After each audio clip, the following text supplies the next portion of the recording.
Hello everyone, स्वागत है आपका हमारे यूट्यूब चैनल एक्सपोजन कोचिंग क्लासेज में। मेरा नाम है संजय कुमावत।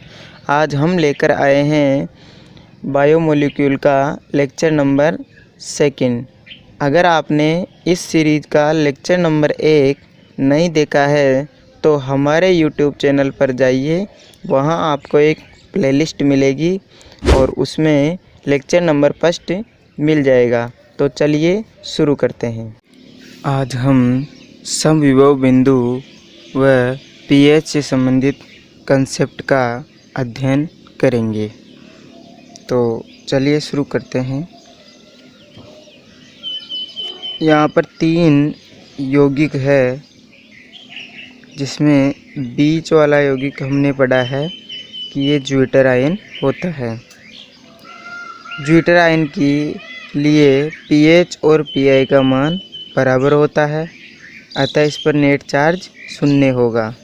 अब हम यहाँ पर 2 स्थिति देखेंगे। यदि इस ज्विटर आयन को कम पीएच वाले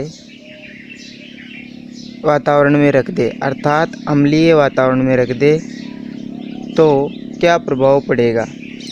जब हम इसे अम्लीय वातावरण में रखेंगे तो उस वातावरण में H प्लस आयन ज़्यादा होंगे और H प्लस आयन ज़्यादा होने की वजह से वो ऋण आवेशों को उदासीन कर देंगे और वहाँ पर केवल धनावेश शेष रहेगा। अतः उस पर नेट चार्ज पॉजिटिव आ जाएगा। इस स्थिति में पी का मान पीएच की तुलना में ज़्यादा हो जाएगा। सेकंड स्थिति अगर हम देखें तो उसमें पीएच बढ़ाएंगे। यदि पीएच बढ़ा दी जाए, अर्थात उसे क्षारीय वातावरण में रखा जाए, तो उस वातावरण में OH माइनस आयन होंगे जो धनावेश को उदासीन करेंगे और नेट चार्ज ऋणावेश रहेगा। इस स्थिति में पीएच का मान पीआई की तुलना में अधिक होगा। अब हम इस पर आधारित एक सवाल देखेंगे। अगर 3 एमिनो अम्ल अपने को दिए हो, जिसमें फर्स्ट हो A1, सेकंड A2 और तीसरा A3, इनमें पीआई की वैल्यू दे रखी है 4, 5 एंड 6 और अगर हमें दे रखा हो पीएच बराबर 5 पर तीनों अमीनो अम्ल के लिए नेट चार्ज क्या होगा। तो इसका सॉल्यूशन देखेंगे हम। पहला अमीनो एसिड है A1, उसके लिए हमें पीएच का मान तो सबके लिए सेम रहेगा 5, अर्थात ये पीएच 5 वाला वातावरण है। तो पीएच 5 पर पीआई का मान 4 है A1 के लिए, तो पीआई का मान पीएच की तुलना में कम हो गया, अर्थात पीएच ज़्यादा हो गई और पीएच ज़्यादा हो गई, वातावरण क्षारीय होगा और उस स्थिति में पी नेट चार्ज क्या होगा, नेगेटिव। A2 के लिए पीएच और पीआई का मान बराबर है, अतः इस पर नेट चार्ज 0 होगा। इसी प्रकार A3 के लिए पीआई का मान पीएच की तुलना में कम होने की वजह से इस पर नेट चार्ज पॉजिटिव होगा। अब हम दोस्तों पेप्टाइड बंध के बारे में पढ़ेंगे। तो पेप्टाइड बंध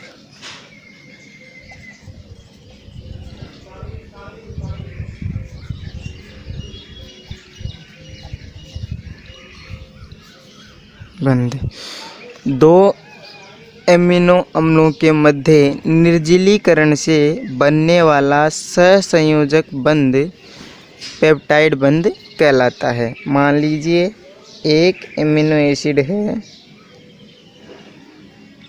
और एक दूसरा एमिनो एसिड है। पहले एमिनो एसिड को हम मान लेते हैं OH और सेकंड वाले को मान लेते हैं R2 C alpha COOH N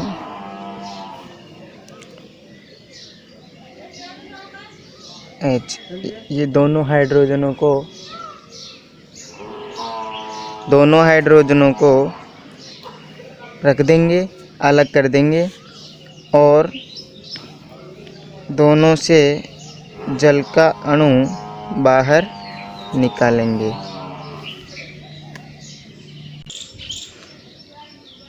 पहले वाले एमिनो एसिड से के COOH समूह से OH समूह निकलेगा और दूसरे वाले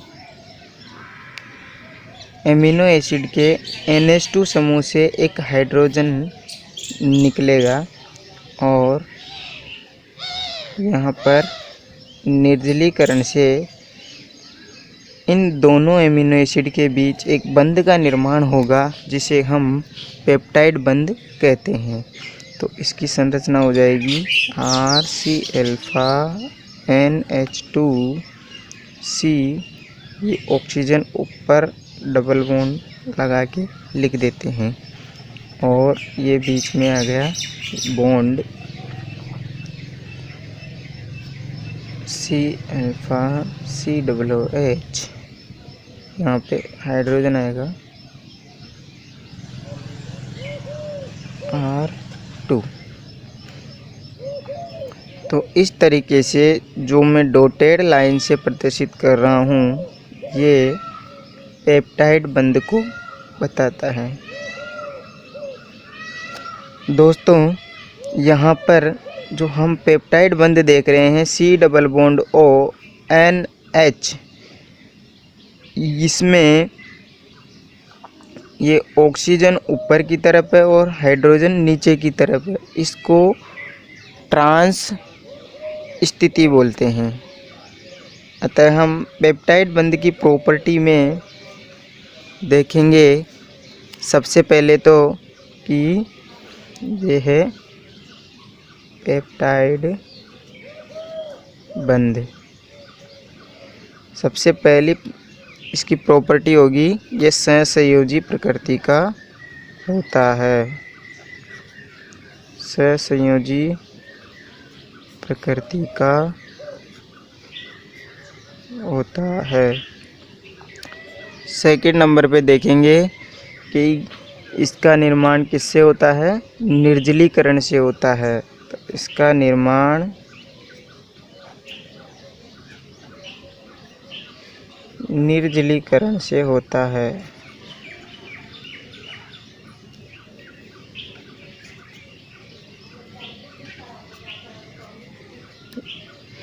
तीसरा देखेंगे यह ट्रांस संरचना है।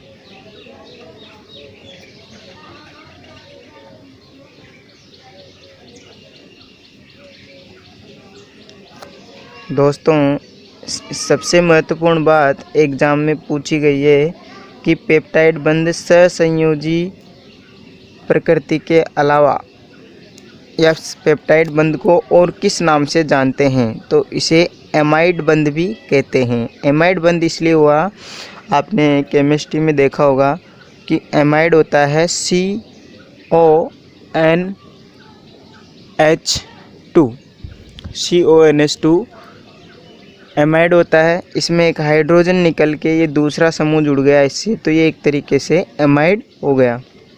तो इसलिए इसे एमाइड बंध भी कहते हैं। इसे एमाइड CONH बंध भी कहते हैं। तो पेप्टाइड बंध का निर्माण दो एमिनो अम्लों के मध्य निर्जलीकरण से होता है। ये ट्रांस संरचना है, इसे एमाइड बंध भी कहते हैं। अब ये एमिनो अम्ल थे 2 और इन दोनों से एक जल का अणु निकला और हमें जो संरचना प्राप्त हुई उसे हम क्या बोलेंगे। जैसे 2 अमीनो अम्लों के मध्य एक पेप्टाइड बंध बन रहा है तो उसे बोलेंगे डाई पेप्टाइड। उसे बोलेंगे डाई पेप्टाइड। और 3 अमीनो अम्लों के मध्य पेप्टाइड बंध बन रहे हैं तो उसको बोलेंगे ट्राई पेप्टाइड। तो N एमिनो एसिड लेने पर N-1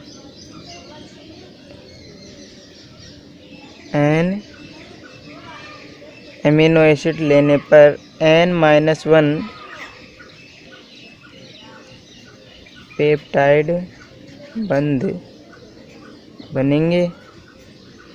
जल के अणु कितने निकलेंगे, जितने एमिनो एसिड लेंगे उससे एक कम जल का अणु निकलेगा तो N-1 H2O अणु निकलेंगे।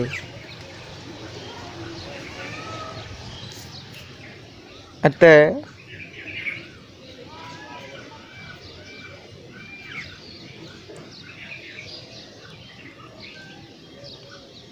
एमिनो अम्लों का भार जितना होगा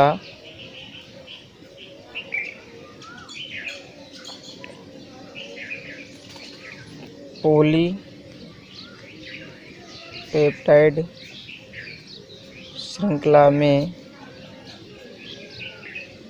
श्रृंखला का भार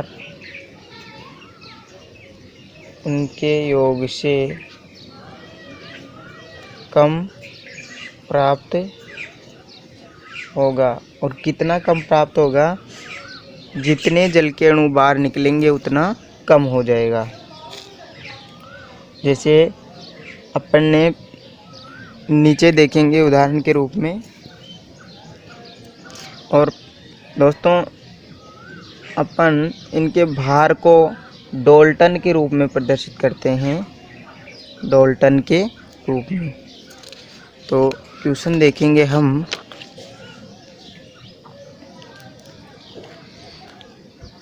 मान लीजिए अपने पास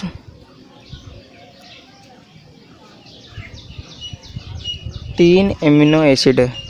क्वेश्चन है कि 3 एमिनो एसिड मिलकर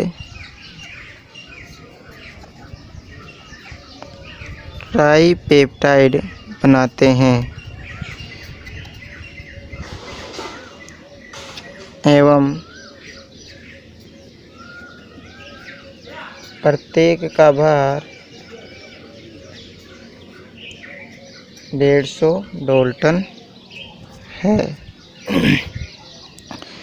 तो ट्राईपेप्टाइड का भार क्या होगा। इसका सॉल्यूशन होगा दोस्तों, 3 एमिनो एसिड मिलकर के ट्राईपेप्टाइड बना रहे हैं। तो सबसे पहले तो 3 एमिनो एसिड लिखेंगे अपन। एमिनो एसिड 1, एमिनो एसिड 2 और एमिनो एसिड 3। ये R1C अल्फा COOH NH2, ये है R2C अल्फा COOH NH2H, यहाँ पे R3C अल्फा COOH NH3H। मान लिया अपन ने ये 3 एमिनो एसिड है और प्रत्येक का अणुभार सेम है अर्थात 150 है। तो अपन यहाँ पे R समूह को चेंज नहीं करेंगे, सेम ही रहेगा। बस इनके मध्य पेप्टाइड बंध बनेंगे। तो 3 एमिनो एसिड के मध्य कितने पेप्टाइड बंध बनेंगे, जितने एमिनो एसिड है उससे एक कम कर दो। तो तो 2 पेप्टाइड बंध बनेंगे। एक जल का अणु यहाँ से निकलेगा और एक जल का अणु यहाँ से निकलेगा। तो यहाँ पे हो जाएगा -2H2O और हमें क्या संरचना प्राप्त हो जाएगी, NH2C alpha HR C double bond O NH C alpha H C double OH R C double bond O NH C alpha H R C double OH। तो ये संरचना प्राप्त हुई दोस्तों। एक पेप्टाइड बंध ये हुआ और एक ये हुआ। हमें ज्ञात क्या करना है, इसका जो ट्राई पेप्टाइड जो बनी है, 3 अमीनो एसिड से मिलकर बनी संरचना 3 ट्राई पेप्टाइड हो गई और इस प्रत्येक का 150 भार है। तो तीनों का क्या होगा, तो इसका 150 था, 150 डाल्टन, इसका 150 डाल्टन और इसका भी 150 डाल्टन। इसमें अंतर क्या आया, कमी किसकी हुई, जल के अणु की। और हम जानते हैं एक जल का अणु H2O का भार होता है 18 डाल्टन। हाइड्रोजन के 2 और ऑक्सीजन के 16, टोटल हुआ 18।